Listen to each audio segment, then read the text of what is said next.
This is my first fall video of the year, and it is also part of the monthly Just Our Imagination Challenge playlist. That is hosted by Kathy Jo DIY, Rustic and Lace DIY, and this month the guest host and winner from last month's challenge is the Painted Peach.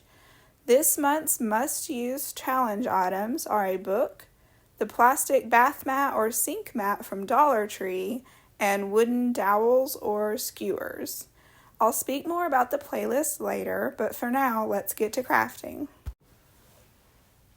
This one I'm using the bath mat, one of the challenge items, and this foam board from the Dollar Tree. I used Gorilla Glue spray adhesive to attach it, but to reinforce that, I went over it with some Mod Podge. At first, I was going to cut around all the little lumps and bumps on this bath mat, but I decided just to cut out around that for a smooth edge. And I'm making a large pumpkin, so I'm going to cut a notch out of the top to make it look a little more like a pumpkin. I did sand the edges to get off any excess paper and make it smooth. I spray painted the whole thing with gold and copper spray paint, just what I had left, and on the edges I darkened up that showing foam inside the foam board with some antique wax. I did sort of a faux painting finish to make it look a little more like a pumpkin.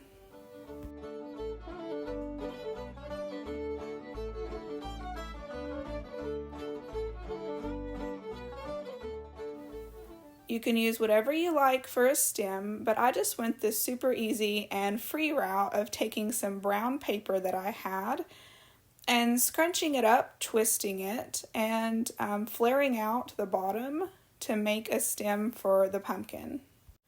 The Mod Podge will make it stiff and give it a little bit of a shine.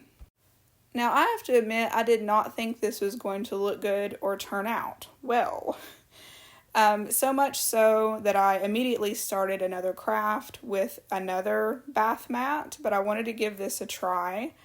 And really, this is a very large pumpkin. It's 2 feet across, a little over 2 feet across. And so if you were doing something to where you needed some large cutout pumpkins, this was very affordable for just a couple of bucks. I have a very large pumpkin here.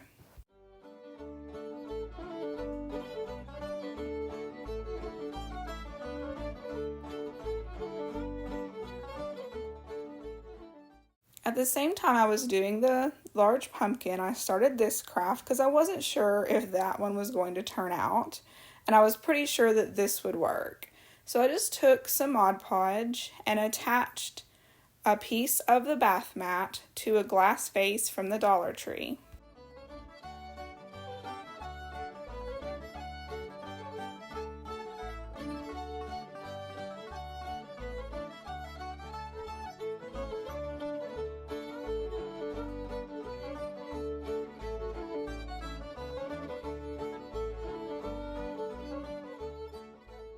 The next day, I gave it a couple of coats of truffle chalk paint by Waverly, and then I gave it a couple of coats of antique copper by Folk Art.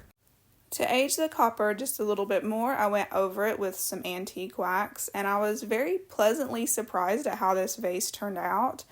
I actually like it a lot. It looks even up close, it looks a lot like metal. There was a little bit of puckering of the bath mat. You could go in, if that bothers you, you could go in with some spackling before you paint it. Just if it comes up any while it's drying, if any of the plastic sort of separates from the glass, you could use some spackling to fill in those gaps. But I just thought it made it look even older and like really old metal.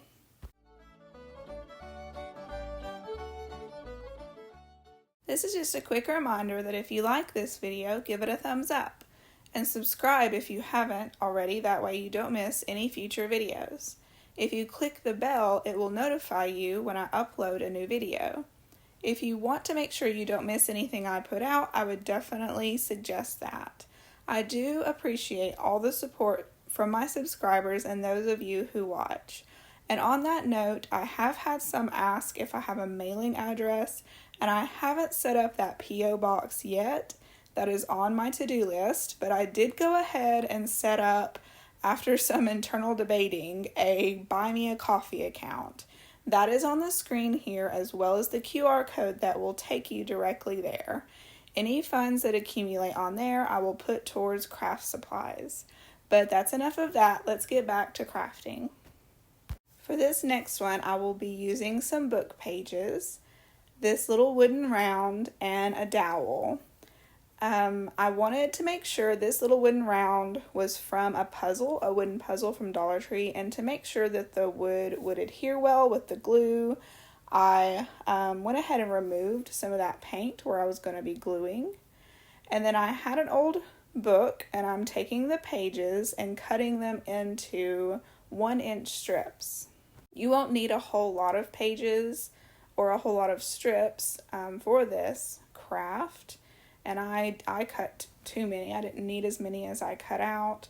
But you just want to hold those strips of paper up to the pumpkin, and whatever look you want, whether you want to be a tall pumpkin or a short and squatty pumpkin, that will determine how long you want your book pages to be and how long you want your dowel to be. I punched a hole in the end of each of the strips. And it's a little bit hard to explain what I did, but you can see what I did here. Each strip, I slid down over the dowel just on one end. And then in order for the strip not to slide down the dowel, at the top, I put a dot of hot glue on each side of the dowel just as a stopper so it wouldn't slide down. Now, I did put too many strips on here at first, but that's easy to fix. You can just tear away the strips that you don't need. I wanted them to be more separated, and they were kind of overlapping each other, and I didn't like that look. So I just tore away the extra ones that I didn't want. And then that was that. Until you just do it until you like the look of the pumpkin. There are so many things you could do to make a stem for your pumpkin, but I had some of these old thread spools, and I just used one of them, used some wood glue, and attached that to the top. This pumpkin, I was a little bit worried it would be wibble wobbly and it would fall over. It absolutely does not. I guess that base of that wood round is enough to keep it sturdy, and it sits just fine and doesn't even attempt to fall over. So I really like how it turned out.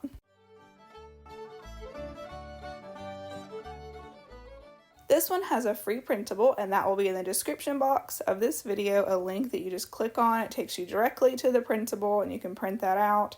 At first, the first one, I put an arrow on it, and then I realized I'm not making a sign, I'm making a crate. And so I took the arrow off, but I liked the one with the arrows, so if you want to make a sign, that one will be there as well. And I just had this $3 crate from the Dollar Tree. I wish they would come out with more of these.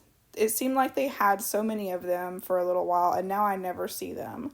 I would buy more of these for sure if they would put them out again. Same thing goes for the trays. They had some $3 wooden trays, or maybe it was just like art, like an art canvas, like a wooden art canvas. And I just don't, at my Dollar Tree anyway, I just don't find very many art supplies in the plus section. But I just cut out and attached the printable onto the crate with glue stick, and that worked out well. And I aged up the edges with antique wax very heavily, and I liked that look. I did put some fabric hanging over the edges of the crate, but I ended up tucking that in. I didn't like the way it looked hanging out. And they had these apples at the Dollar Tree.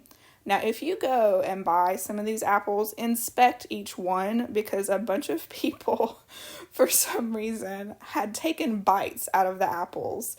And there were a lot of teeth marks. Some of them didn't have a bite out of them, but had obvious teeth marks on them. So you want to inspect the apples and oranges at the Dollar Tree if you're going to buy some.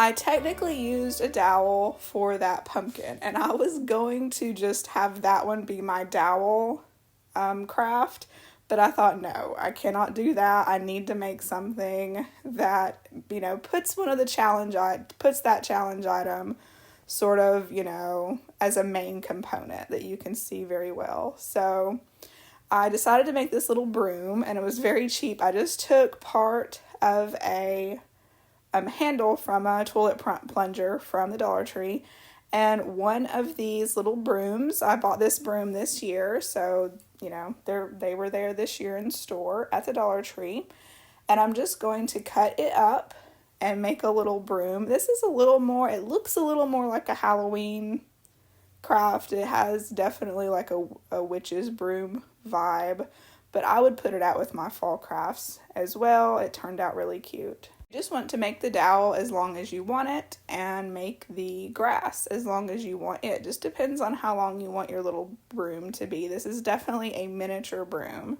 but I just simply hot glued all the dried grass or hay or whatever this is to the broom, and then wrapped some twine around it as a decorative element.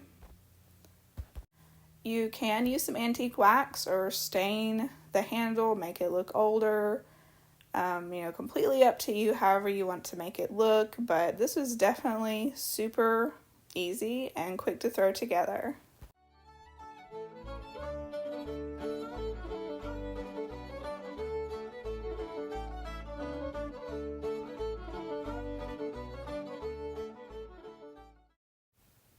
Don't forget to check out the playlist to see what the other creators did with the challenge items this month. I will have the link to the playlist in the description box of this video, as well as the links to the host channels. I hope you enjoyed these DIYs. I'm looking forward to making Halloween crafts, fall crafts, and my favorite, Christmas crafts. I appreciate you watching. I hope you have a wonderful day. See you in the next one.